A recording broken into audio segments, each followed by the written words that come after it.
Hello नमस्कार साथीहरू, म आज एउटा विशेष ठाउँमा आएको छु र तपाईँहरूलाई यसो देखाउँ यताको सिन हैन, मैले कस्तो देखिरहेको छु, म कहाँ छु भन्ने कुरा चाहिँ यसो अपडेट गरौँ भनेर चाहिँ यो भिडियो बनाउँदैछु। म यति बेला बिरुवा गाउँपालिका वडा नम्बर 8 स्थित चाहिँ यो गैरीसरा नजिक, गैरीसरा भन्दा नि यो मेथाबुरुङ नजिकै छु।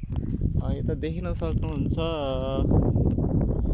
यो भाग भनेको यतापट्टि देखाउँछु म। सुरुवातमा माथिपट्टि यतापट्टि हो त्यो यस्तो भन्ज्याङ परेको छ। त्यो ठाउँ चाहिँ कुसुम भन्ज्याङ हो भने अब त्यो माथिपट्टि जुन देखियो त्यो डाँडा चाहिँ मनोकामनाको जुन मन्दिर भएको डाँडा हो।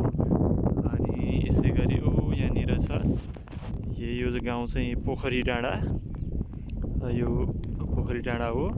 यो चाहिँ 7 नम्बर वार्ड हो। अनि यसो तल गइसकेपछि यतातिर जुन देखिएको छ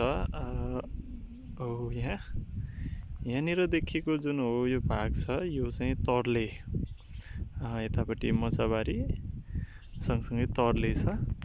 अनि उता पारिपट्टि देख्न सक्नुहुन्छ यो डाँडा छ, यो अगाडि घरहरू देखिएको जुन यो गाउँ चाहिँ किचनास हो।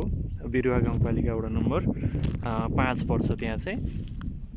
र उतापट्टि जुन तलपट्टि देखियो हो त्यो भाग, यो भाग भनेको यो भाग भनेको चाहिँ धरादी भन्ने गाउँ पर्छ। अनि यसै गरी म यता क्यामेरालाई मोड्दैछु र यहाँ तलपट्टि देखियो होला, हेर्नुहोस् त यो गाउँ चाहिँ बिरुवा, जुन यो बिरुवा बजार भनौँ है, बिरुवा गाउँ जुन चाहिँ मुख्य बजार भनेको त्यहाँनिर छ। र उतापट्टि यो खोला बगेर आएको म्याङ खोला भन्छ।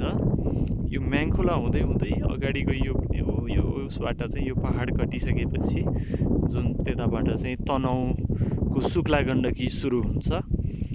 र यसै यता गर्दाखेरि यता माथि डाँडाहरूमा कोल्माकोट रह्यो है, त्यसपछि तलपट्टि थियो ओरस्टे अनि यिनै ठाउँहरू पर्छ।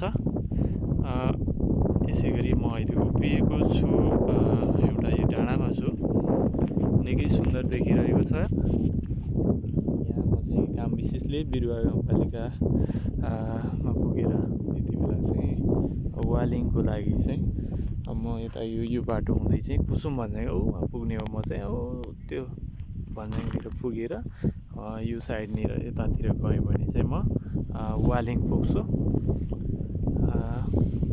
हस् त, धन्यवाद साथीहरू, भिडियो हेरेर साथ दिनुभएकोमा धेरै धन्यवाद व्यक्त गर्दछु।